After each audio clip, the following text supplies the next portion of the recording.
Buonasera da Sicilia 24, le principali notizie. Nuova sparatoria a Palermo, gambizzato un uomo che si presenta solo in ospedale. A Catania, badante infedele ruba in casa di un'anziana che accudiva da anni. La figlia della vittima si accorge dei furti e la denuncia. Sbarcati a Creta gli attivisti della flottiglia, bloccati dai soldati israeliani, fra loro anche un giovane di Belpasso. Si apre una voragine al lungomare di Trapani, rimane incastrato un mezzo delle pulizie, nessun ferito ma scoppia la polemica. 1° maggio a Portella della Ginestra, lavoro dignitoso, occupazione stabile, diritti al centro della manifestazione nel luogo simbolo di memoria e lotta. 2 siciliani a Hollywood, una coppia di creatori di gioielli d'arte interpretano se stessi nel sequel de Il diavolo veste Prada, in questi giorni nelle sale. Calcio Serie C verso i play-off, il Catania attende il sorteggio del 14 maggio per conoscere il suo avversario e intanto spera di recuperare alcune pedine importanti.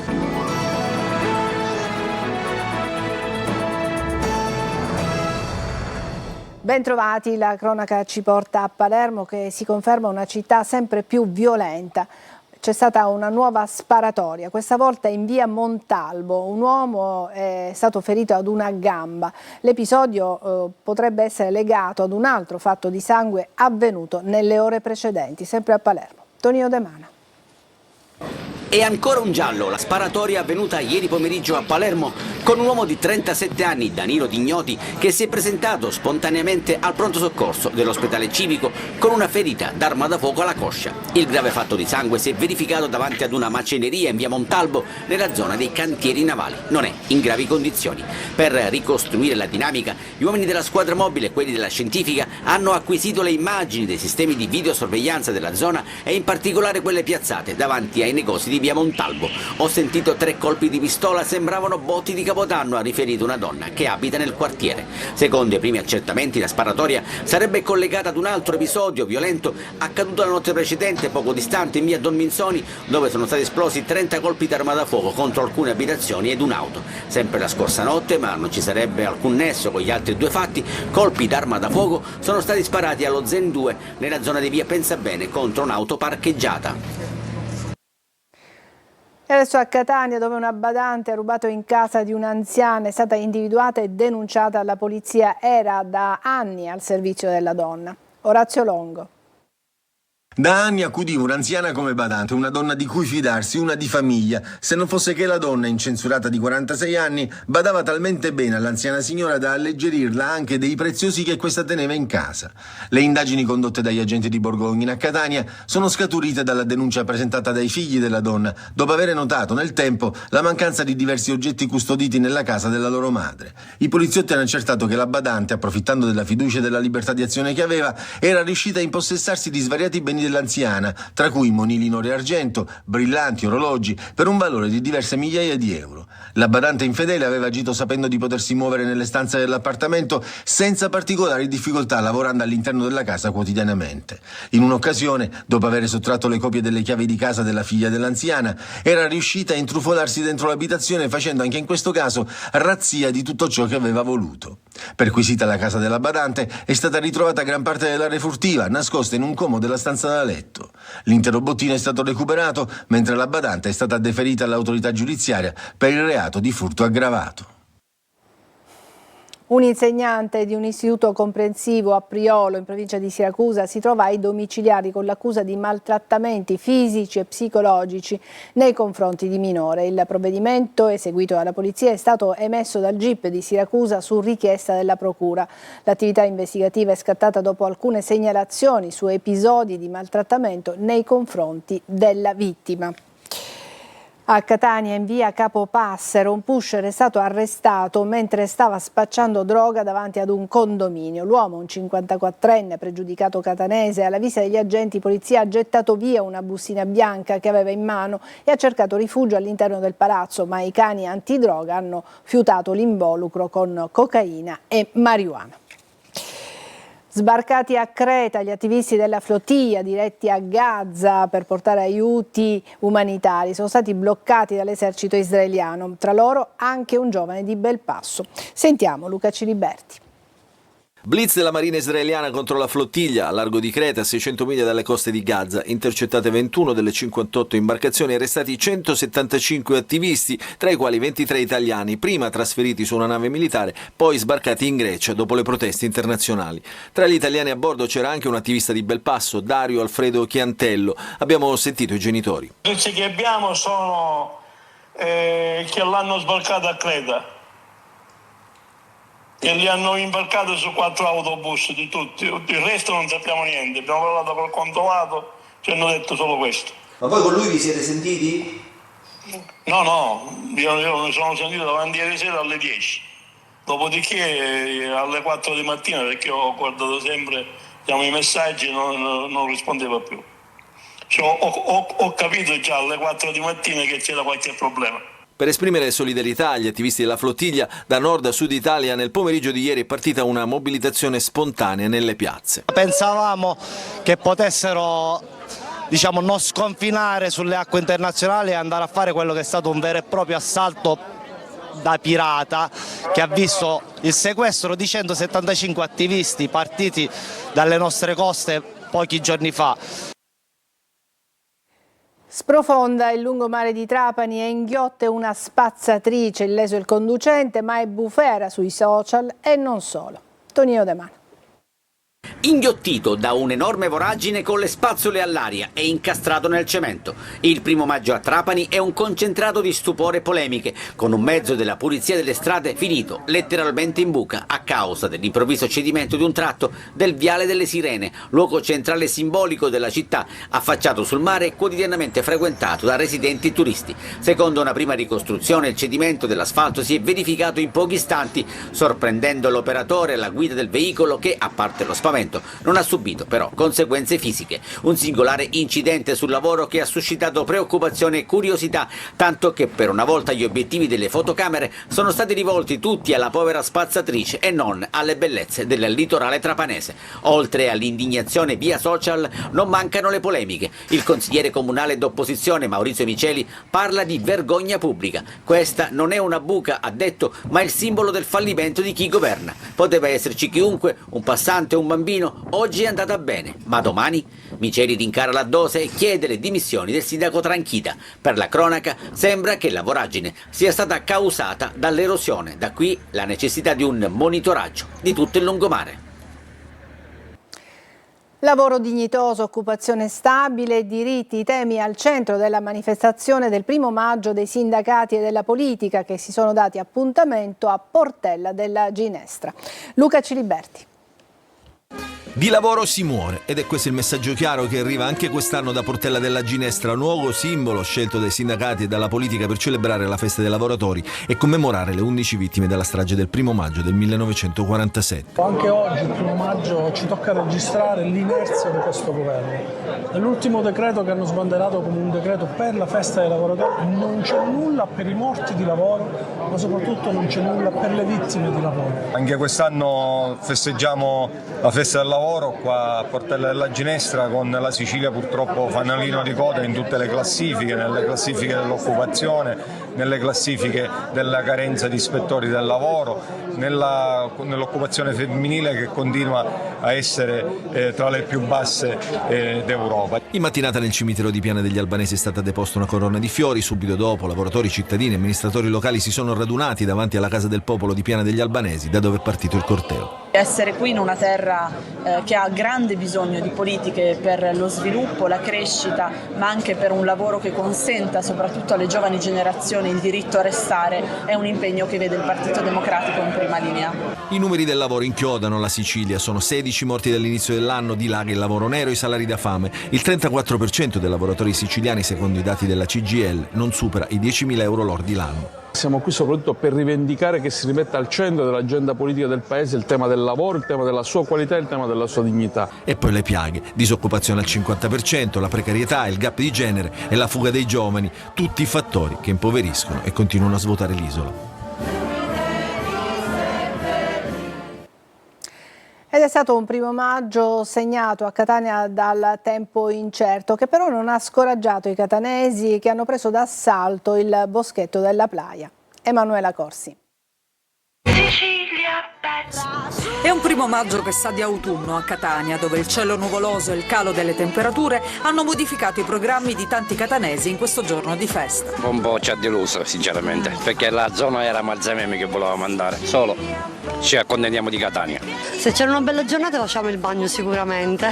Nessuna giornata al mare e spiagge deserte, ma non si rinuncia lo stesso a trascorrere la giornata fuori. Passeggiare, correre e tornare a piedi fino alla barriera. Il boschetto della Playa viene preso d'assalto da tanti catanesi che arrivano con borsoni e buste per un pranzo all'aperto. Stiamo un po' in compagnia, stiamo qua insieme, passiamo del tempo, mangiamo e ci cerchiamo di divertirci. Quindi vi siete organizzati all'ultimo momento? Sì, all'ultimo momento. Vabbè, l'importante è stare in compagnia. Divertirci più che altro, passare una bella giornata. Immancabili i piatti tipici della tradizione. La parmigiana ovviamente. Chi l'ha fatto? Ovviamente. Lei è il re della parmigiana. No, io. Tu? No, lei, io. Ma la melanzana va arrostita o fritta? Fritta, rigorosamente fritta. Ma quante valigie ci avete di roba? Tante. Allora, pasta fredda. Pasta fredda con che cosa? Pomodorini? Pomodorini, mozzarella. Questo è semplice, l'altra invece con yuste, mais, sempre pomodoro. Ci teniamo leggeri oggi. Sì, ok. Siamo a dieta. Cosa c'è in questa busta oggi? Allora, facciamo vedere. Andiamo. E mentre si pensa al cibo, guai a parlare di lavoro. Ma ti hanno invitato per cantare o per mangiare? No, per mangiare. Oggi si mangia, non si canta. Sicilia Tanti turisti al Parco della Neapolis a Siracusa. Vediamo con Francesco Aloi. Abbiamo scelto questa località per festeggiare il 1° maggio e per stare tutti insieme, siamo un gruppo di Allianz. C'è chi approfitta del ponte del 1° maggio per scoprire il Parco della Neapolis. La prima volta che siamo qua siamo passati a vedere questo parco comunque storico, ci sta piacendo, quindi bello. Più di 20 ettari nel cuore di Siracusa, in uno dei quartieri della storica Pentapoli.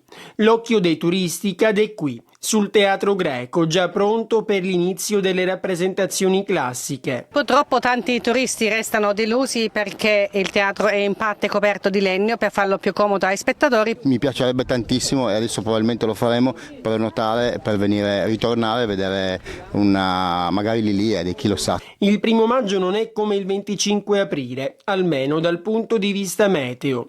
Nuvole e vento in gran parte della Sicilia, ma alla gita fuori porta non si rinuncia. Abbiamo deciso di festeggiare il 1° maggio in onore dei lavoratori facendo un bel giro nella Grecia antica. A 2 passi dal traffico della città c'è tutto questo. Qualcuno lo chiama paradiso terrestre. Tra storia e natura è uno dei siti più amati e visitati dai turisti, ma anche dai siracusani.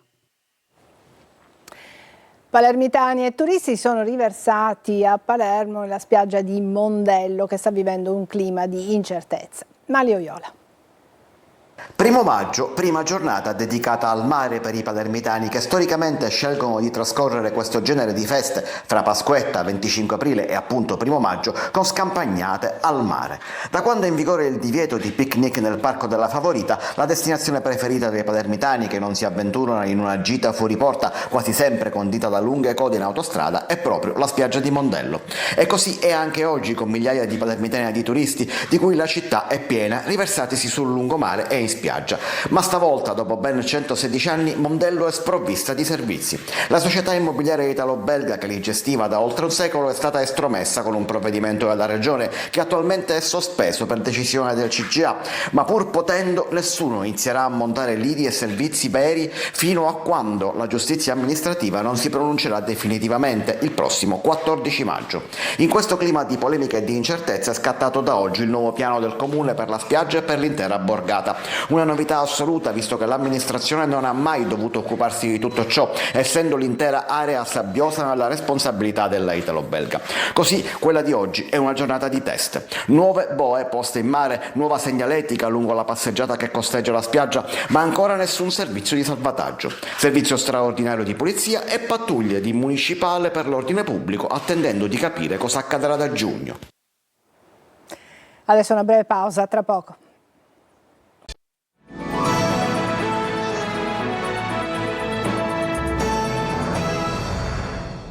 La crisi dell'acqua in provincia di Agrigento entra in una fase decisiva. Gli autotrasportatori rompono il silenzio e lanciano un ultimatum ad AICA in vista della scadenza il 9 maggio. Senza certezze sulle nuove condizioni, il rischio è lo stop al servizio e migliaia di utenze a secco. Davide Sarto. La tregua è finita e adesso il rischio è concreto. Cisterne vuote e rubinetti a secco. Gli autotrasportatori di acqua potabile della provincia di Agrigento rompono il silenzio e lanciano l'allarme. Servono ogni giorno città come Agrigento, Canicattì, Favara, Sciacca e Licata e parlano di una situazione ormai al limite. Al centro dello scontro la scadenza della convenzione con AICA fissata per il 9 maggio. Una data che preoccupa e che potrebbe cambiare tutto. Gli autobottisti rivendicano il loro ruolo. Per anni hanno garantito acqua a famiglie, scuole e ospedali, anche nei momenti più difficili, sempre presenti anche quando i pagamenti tardavano, e con una ferita ancora aperta, i debiti mai saldati lasciati da Girgenti Acque. Oggi però cresce la tensione, denunciano mancanza di chiarezza sulle nuove condizioni del servizio. AICA annuncia la chiusura dei punti di carico per chi non aderisce al nuovo elenco, ma dicono senza spiegare come e a quali condizioni lavorare. Il timore è forte, perdere autonomia e diritti senza garanzie. E allora parte l'ultimatum. Gli autotrasportatori chiedono trasparenza per scegliere liberamente, anche a costo di fermarsi. Uno scenario pesante perché senza autobotti migliaia di famiglie rischiano di rimanere senza acqua. E adesso continuiamo con il designer di gioielli Paolo Longhitano e Federico Tomasello. Hanno conquistato il Gotha della moda e interpretato loro stessi all'interno del film cult, l'attesissimo seguito de Il diavolo veste Prada, da poco uscito nelle sale. Eva Spampinato. Per caso ho un'allucinazione? Ciao Emily. Anche tu la conosci? È il sequel più atteso degli ultimi 20 anni. Il diavolo veste Prada torna a far sognare milioni di appassionati di moda, design, lusso, storie da copertina. Ma ci sono due giovani siciliani che quel sogno lo hanno vissuto da vicino. Anzi, ci sono entrati con tutti i vestiti, vintage ovviamente. Arriva Donatella Versace e ti abbraccia e ti dice: Paolo, ciao, come stai? Tra moda, destino e creatività, la storia del designer di gioielli Paolo Longhitano e di Federico Tomasello brilla come l'alta gioielleria siciliana scelta per arricchire i già meravigliosi look del film. Da quel momento che ricevetti la mail da parte di Molly Rogers che richiedeva i miei gioielli, è stato un viaggio repentino, immediato, da Taormina a Catania per finire a New York. Come facevano tantissimi anni fa, ci portiamo i gioielli con noi e andiamo a New York. E poi il colpo di scena, degno di un finale couture. Una cena a Milano si trasforma in un cameo. Insieme a Paolo entra sul set anche Federico. Ed è stato secondo me meraviglioso, abbiamo portato la bella Sicilia che c'è dentro. Avete interpretato voi stessi, il designer e l'assistente, proprio come nella vita reale. Come nella vita reale. Finiamo in questa scena dove c'è Emily Blunt, Anne Hathaway, ma soprattutto Donatella Versace. Contiamo quando è arrivata Donatella Versace dentro il ristorante, cosa ti ha detto? Sì, ci siamo abbracciati perché io aprì questa mia giacca che indossavo durante la scena di Gianni Versace, un vintage. Questo è surreale, chi è? Molti ovviamente non mi conoscono e quindi sono un attimo rimasti lì sbalorditi. La storia di Paolo e Federico che vivono tra Taormina e Catania intreccia radici siciliane e orizzonti globali. Non cambierò le radici, cercherò di, se possibile, di abitare sempre qui, ma ovviamente creando le mie ramificazioni del business nel mondo, come adesso sono attive. Adesso una breve pausa e poi il calcio.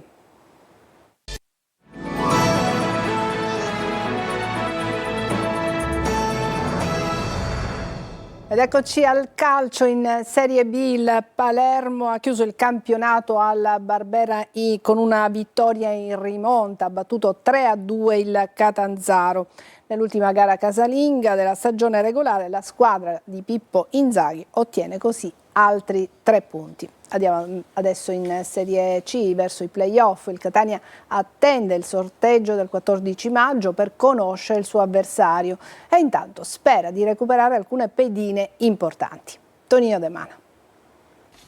Il 14 maggio il Catania conoscerà il suo avversario, il 17 lo affronterà in trasferta. 3 giorni dopo lo riceverà al Massimino con l'obiettivo di passare il turno per alimentare il sogno promozione. Nell'attesa il tecnico Mimmo Toscano spera che l'infermeria si svuoti il più possibile per avere più frecce all'arco in vista della lotteria dei playoff. 3 settimane separano i rossazzurri dagli spareggi e c'è chi scalpita per ritrovare un'ottimale condizione di forma. È il caso di Cicerelli che dopo un lungo stop per infortunio cercherà di farsi trovare pronto consegnando a Toscano un elemento di sicuro affidamento sulla tre quarti.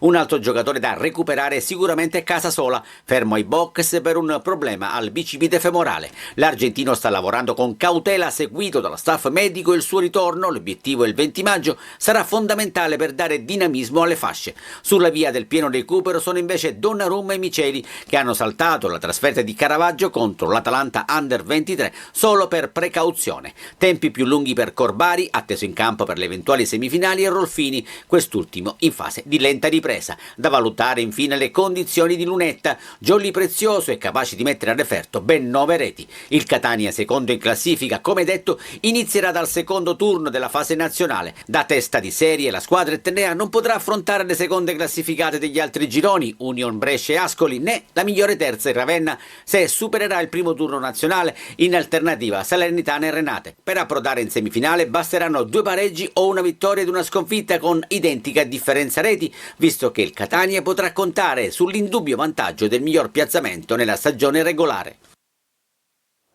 È tutto per questa edizione Sicilia 24, grazie per averci seguito, buona serata.